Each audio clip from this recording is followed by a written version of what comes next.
There we are. That's Masters of War there by Bob Dylan, from the freewheeling Bob Dylan.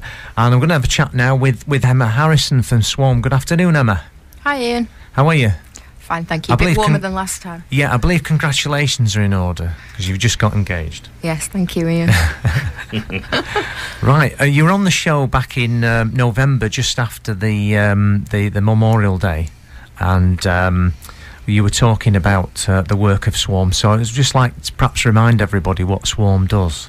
Yeah, last year I started doing my family history research, and I found that my great-granddad, Sam Harrison, had been a driver with the Royal Field Artillery. Through research, I found that his name was on the Whit Lane Memorial in Salford, and I started to look for that memorial. Unfortunately, the memorial's long since disappeared, and through trying to find it, I realised how many other memorials that we had that we'd lost track of. There were rolls of honour relating to schools, chapels, churches, places of work, and basically I got together with Gary and Debbie and we formed Salford War Memorials Project. Jim, who's come along with us today, has also come on board, and we've started to put a very large database together of all the men that we've found so far. We've been photographing memorials, we've been forging good links with the council, with the diocese, to try and save what we can, restore what we can. It's a massive project and we desperately need more people to come and help us.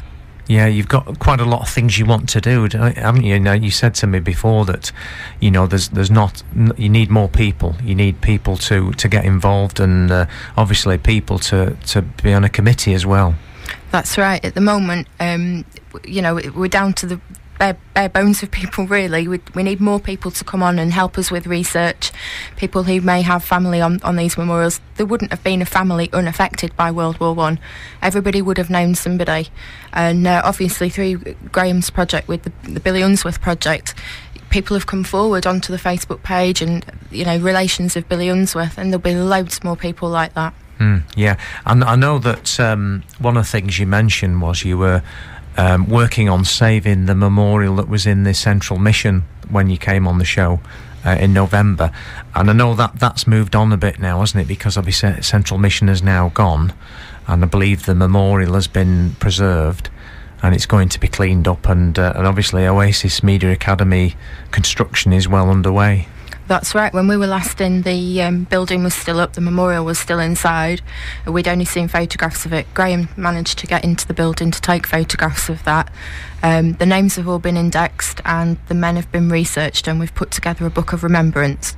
Part of the planning application included making sure that memorial was saved. It's now currently in safe storage. It's going to be cleaned, and once the new building's up, it's going to be put back in where it should be, and we will supply the book of remembrance to go there, so anybody who may have a relative on that memorial can go and have a look at the research that we've undertaken. Yeah, it's going inside the building, I believe. It is, yeah, because it's not a memorial that will weather. It wasn't designed to be outside, and obviously if you have something outside, it's open to vandalism as well, so yeah, it's going inside.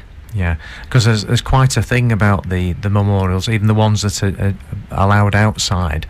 They do weather, don't they, over the years? They do. St Paul Peel at Little Hulton's a prime example. It's a stone memorial and it has lead lettering.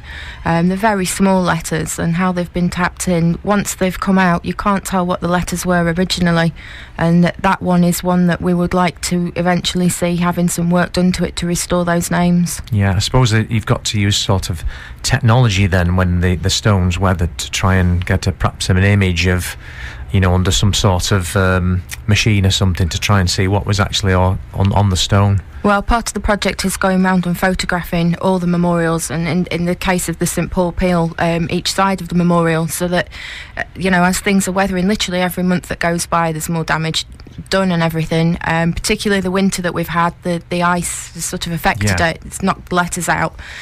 So we've been taking photographs of everything so that we do have a record. As the names are lost, we can, you know, when the restoration work's undertaken, we have something to refer back to so that, that those names aren't lost. Of course, the other one that we talked about last time when we came in that we still have a very strong interest in is the one at St Ignatius.